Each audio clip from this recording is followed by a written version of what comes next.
안녕하세요. 복잡한 이슈의 본질을 파고들어 명쾌한 투자 인사이트를 찾아내는 시간입니다.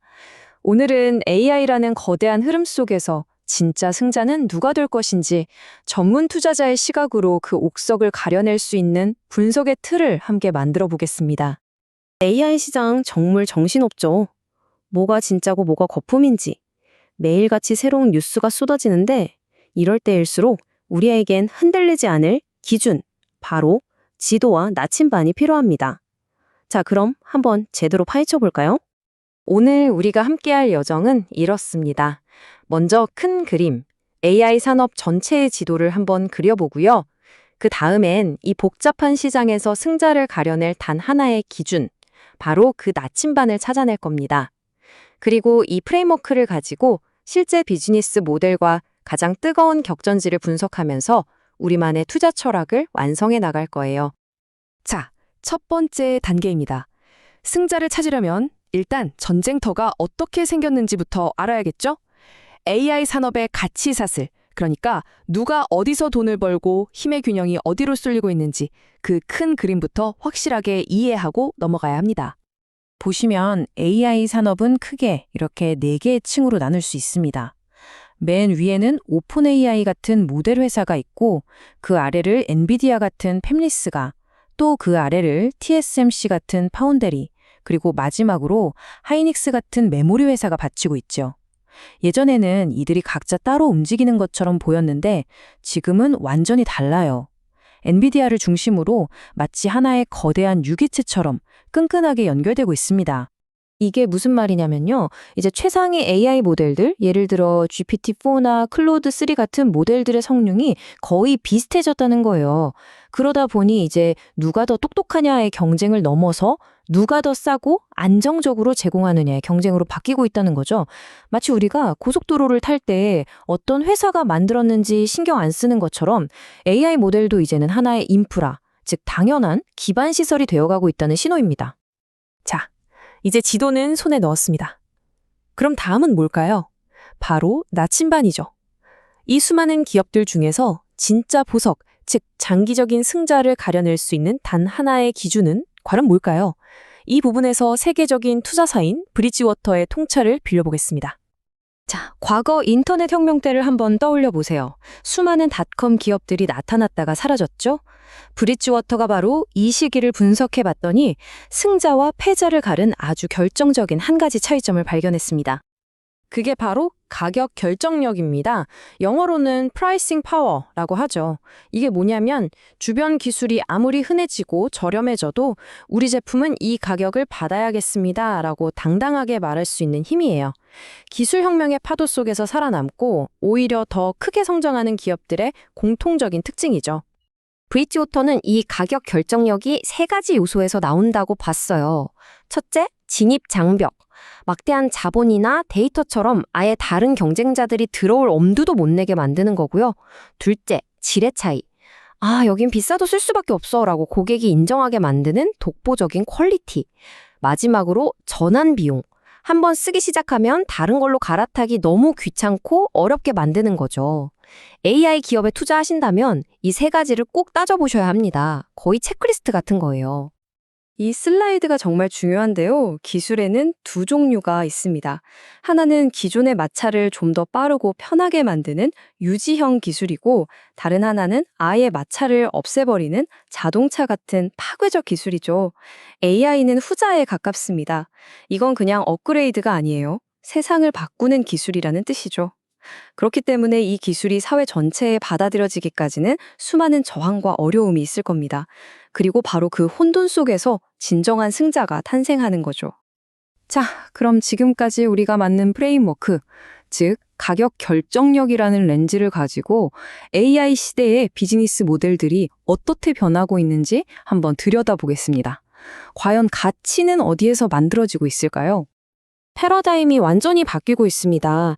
예전에는 포토샵이나 엑셀 같은 도구를 월 구독료 내고 쓰는 사스가 대세였잖아요. 그런데 이제는 그 도구를 넘어서 소프트웨어가 직접 일을 해주는, 그러니까 결과물을 파는 시대로 가고 있습니다. 이걸 서비스로서의 AI라고 부를 수 있겠죠. 여기서 이 100%라는 숫자가 정말 중요합니다. 과거의 소프트웨어는 기껏해야 업무 생산성을 20%, 30% 올려주는 보조적인 역할이었어요. 하지만 AI는 다릅니다. 목표 자체가 특정 업무를 100%, 그러니까 완전히 자동화해서 없애버리는 거예요. 이건 가치 제한의 차원이 다른 얘기입니다. 당연히 기업들이 지불하려는 돈의 액수도 달라질 수밖에 없겠죠. 바로 이겁니다. 이 그래프가 그 차이를 아주 명확하게 보여주죠. 예전에는 월 100달러를 내고 썼던 업무형 툴이 이제는 한 사람의 월급에 해당하는 3,000달러짜리 결과를 만들어내는 AI 에이전트로 대체될 수 있다는 겁니다. 어마어마한 변화죠. 이런 변화의 한가운데에 AI 에이전시라는 새로운 형태의 비즈니스가 나타나고 있어요. 이들의 과금 모델을 보면 미래가 보입니다. 단순히 소프트웨어를 팔거나 월 구독료를 받는 게 아니라 부탁한 일이 성공했을 때 가장 큰 돈을 받게 되죠. 가치 평가의 기준이 도구에서 성과로 완벽하게 이동하고 있다는 증거입니다. AI의 영향력은 단순히 제품에만 그치지 않습니다. 더 거대한 변화는 바로 기업이라는 조직의 형태 자체를 바꾸고 있다는 점이에요. AI가 만드는 미래의 회사는 과연 어떤 모습일까요? 결론부터 말하면 기업은 점점 더 작아질 겁니다. 예전에는 왜 대기업이 모든 걸 다 내부에서 하려고 했을까요? 외부 업체랑 계약하고 관리하는 비용, 즉 거래 비용이 너무 컸기 때문이에요. 그런데 AI가 이 거래 비용을 획기적으로 낮춰줍니다. 그러니 이제 기업들은 정말 핵심적인 기능만 남기고 나머지는 전부 아웃소싱하거나 AI로 자본화하게 될 겁니다. 훨씬 더 작고 날렵한 조직들이 대세가 되는 거죠. 그런데 여기서 오해하면 안 되는 게 이게 단순히 비용 절감만을 의미하는 건 아니라는 겁니다. 이 인용구가 핵심을 찌르는데요. 기술 발전으로 생산성이 높아지면 그걸로 돈을 아끼는 게 아니라 그 남는 자원으로 예전에는 상상도 못했던 퀄리티의 결과물을 만들어낸다는 거죠. 픽사 영화 한 편 전체를 렌더링하던 시간으로 이제 마블 영화 한 프레임을 렌더링하는 시대가 된 것처럼요. 자, 드디어 마지막 장입니다. 지금까지 우리가 논의했던 모든 개념들, 진입장벽, 데이터 해자, 파괴적 기술, 이 모든 것들이 한데 모여서 격돌하는 궁극의 전쟁터가 있습니다.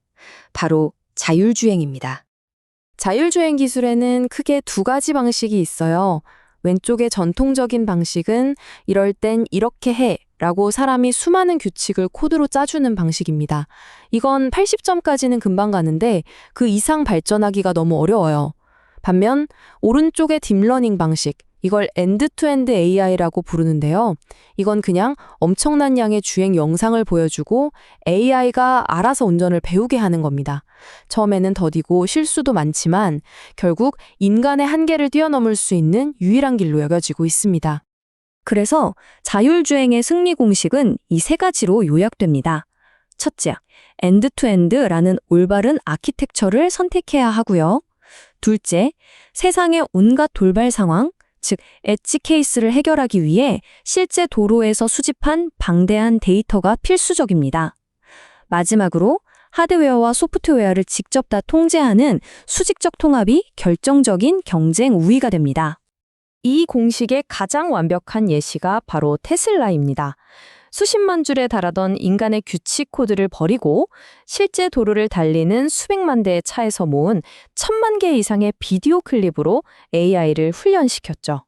이건 다른 회사들이 따라하려고 해도 따라할 수 없는 거의 난공불락의 데이터 해자를 쌓아 올린 겁니다.